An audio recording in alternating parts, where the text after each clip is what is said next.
Evening everyone. Today we are going to start with a new concept which is the elasticity of demand. Last में हमने जो demands के सारे changes कर लिए थे, मूवमेंट शिफ्ट्स, है ना. अब हम करने जा रहे हैं इलास्टिसिटी ऑफ डिमांड. ठीक है. इलास्टिसिटी ऑफ डिमांड का सिंपल मतलब होता है कि ये बताता है कि आपके क्वांटिटी डिमांड में कितना चेंज आया है due to change in price. ठीक है. Now let's begin with the definition. Elasticity of demand is an economic concept that measures how the quantity demanded of a good or services respond to change in various factors such as its price, consumer income, and price of related good. Elasticity of demand की definition ये है कि एक economic concept है जो कि measure करता है quantity demand के change को, ठीक है, या फिर उसकी रिस्पॉन्सिवनेस को to change in various factor, due to change in various factor. जैसे कि क्या पता कंज्यूमर की इनकम ज़्यादा या कम हो गई हो, उस हिसाब से क्वांटिटी डिमांड में क्या फ़र्क आएगा. प्राइस ऑफ रिलेटेड गुड, मैंने आपको रिलेटेड गुड पढ़ाया था, याद कीजिए. ठीक है. उसमें दो गुड्स होते हैं प्राइस ऑफ रिलेटेड गुड में, substitute good, complementary good. Substitute good कौन से हैं? Tea and coffee, complementary car and petrol. अगर आपने नहीं देखा है वो लेक्चर तो प्रीवियस वाला लेक्चर देख लीजिए. ठीक है. तो elasticity of demand is an economic concept which measures how the quantity demanded of a good or services responds to change in various factors such as price, consumer income and the price of related goods. ठीक है. ये definition थी elasticity of demand की. ठीक है. Now the concept of elasticity was primarily developed by and formalized by Alfred Marshall. Alfred Marshall वो इंसान है जिसने जो इसका करता धरता है, जिसने इसको बनाया है, जो इसको हकीकत में लेके आया है. ठीक है. Renowned economist. ठीक है. लंदन के थे ये, यूनाइटेड नेशंस के, यूनाइटेड किंगडम के, वहाँ से ये आते थे और इन्होंने ही कंसेप्ट दिया था इलास्टिसिटी ऑफ डिमांड का. और कहाँ पे दिया था? Alfred Marshall introduce the idea in his seminal work principal of economics. ये इनकी बुक है, प्रिंसिपल ऑफ इकोनॉमिक्स. ठीक है.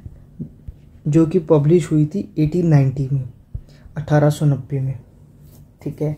1890 में we were colony of Britishers. India गुलाम था ना अंग्रेज़ों का उस टाइम. ठीक है. Marshall work provided a systematic approach to understanding how change in price and other factor affect the quantity demand of the goods. Marshall का ये जो वर्क था, ये जो आइडिया था या ये जो कंसेप्ट था, वो ये बताता था कि कैसे प्राइस के चेंज होने की वजह से उसकी क्वांटिटी डिमांड में फ़र्क पड़ रहा है. ठीक है. He introduce the concept of price elasticity of demand which measures the responsiveness of quantity of demand, quantity demanded to change in price.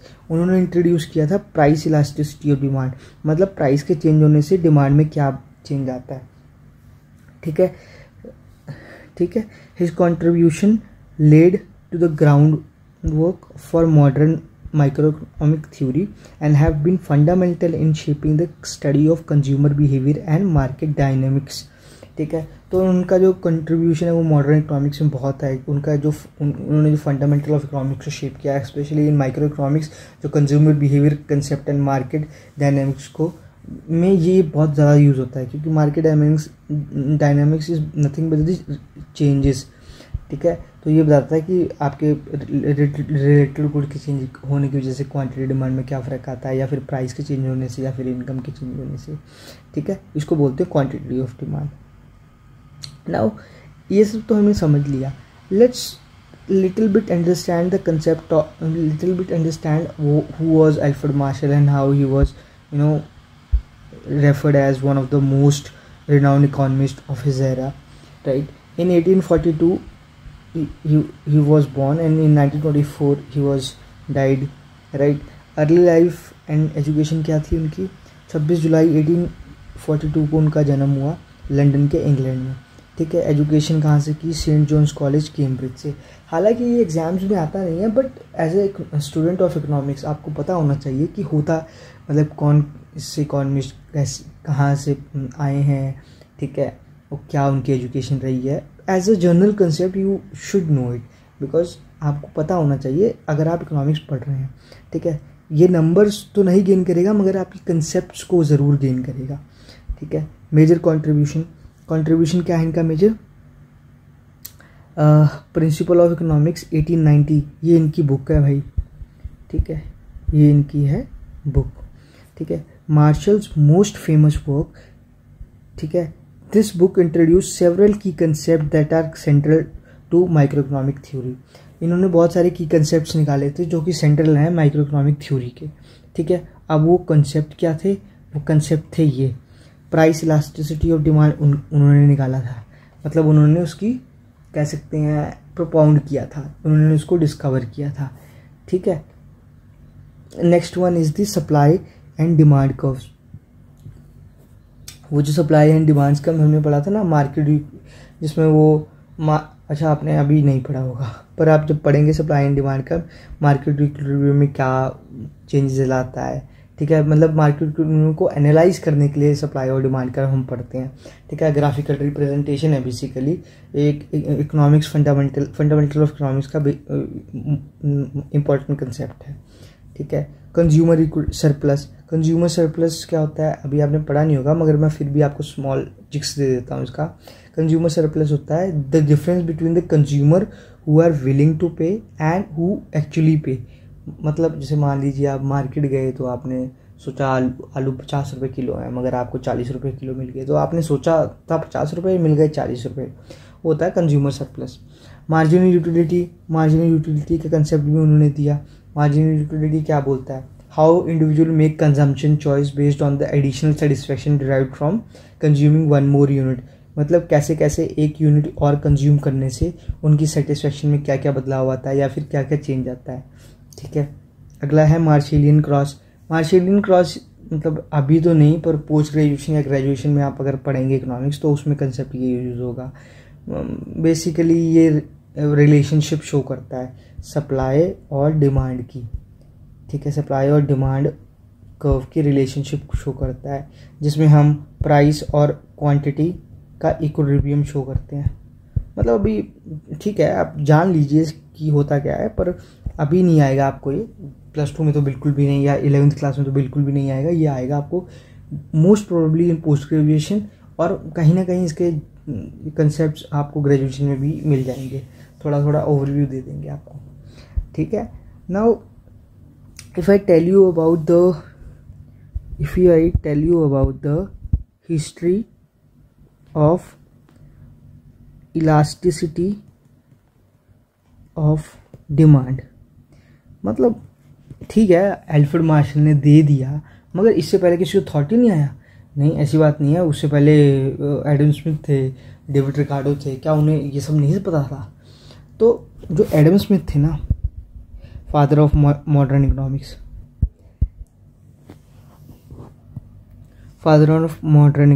Adam Smith, in 1776 उनकी जो बुक थी वेल्थ ऑफ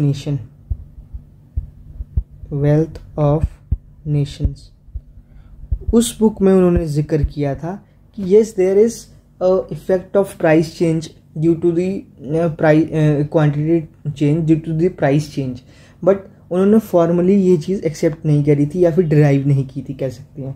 तो एडम स्मिथ ने सोचा जरूर था मगर formally उसको रिकग्नाइज नहीं किया था, ठीक है। जस्ट अ मिनट, एक मिनट, या now let me take you to the screen.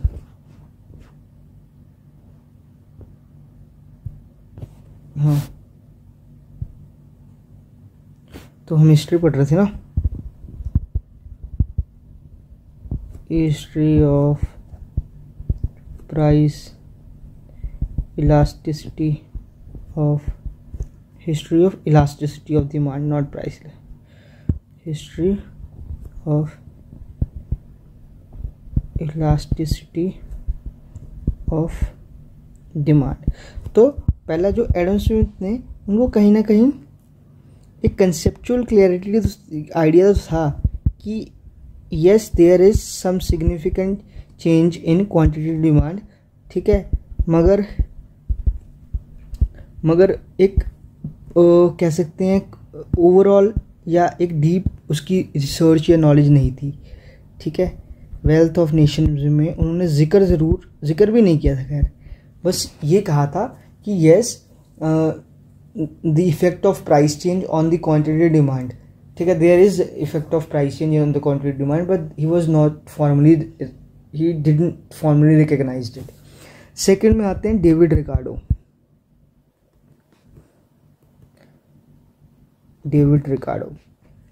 रिकार्डो ने सप्लाई और डिमांड्स, मतलब ही expanded the supply of demand कब, और उनकी जो बुक थी वो थी, ये आए थे 1817, उनकी बुक का नाम था on the principle of modern, on the principle of not modern, it was on the principle of political economy and taxation, ये उनकी बुक का नाम था, on the principle of economy and taxation, ठीक है। उन्होंने इसमें किया था कि yes there is influence of price on the quantity and demand, right, but obviously उन्होंने नहीं फॉर्मली रिकग्नाइज किया वो भी इलास्टिसिटी ऑफ डिमांड, ठीक है। नेक्स्ट में एल्फ्रेड मार्शल आए।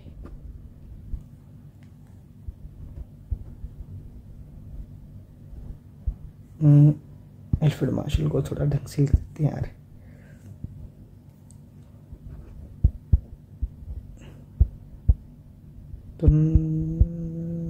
एल्फ्रेड मार्शल, ठीक है।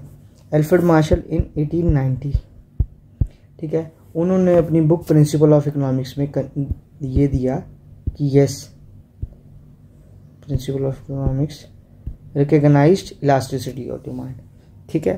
तो आई होप आपको ये समझ में आ गया होगा कि कैसे इलास्टिसिटी ऑफ डिमांड का जन्म हुआ, कैसे उसको आगे फॉरवर्ड किया गया। पहले एडम स्मिथ ने सोचा, फिर डेविड रिकार्डो ने, फिर फाइनली एल्फ्रेड मार्शल ने उसके ऊपर काम किया और उसको एक रियलिटी में बताया, ठीक है। और एक और चीज़, एल्फ्रेड मार्शल ने ना प्राइस इलास्टिसिटी ऑफ डिमांड बताया था, प्राइस इलास्टिसिटी ऑफ डिमांड, मगर डिमांड बहुत टाइप्स के होते हैं, ठीक है, सॉरी इलास्टिसिटी ऑफ डिमांड बहुत टाइप्स की होती हैं, उनमें से एक टाइप है price elasticity of demand. Types में नेक्स्ट टॉपिक में करवाऊंगा, ठीक है। तो याद रखना कि एल्फ्रेड मार्शल ने प्राइस इलास्टिसिटी ऑफ डिमांड दिया था, ठीक है। नाउ हम फिर आई होप आपको ये क्लैरिटी समझ में आ गया होगा कि what is the elasticity of demand and how it is being carry forward from historical point of view, ठीक है, क्या क्या इसमें होता है, ठीक है। एल्फ्रेड मार्शल के बारे में आपको पता लग गया होगा, ठीक है। सो मिलते हैं फिर नेक्स्ट लेक्चर में, टिल देन बाय।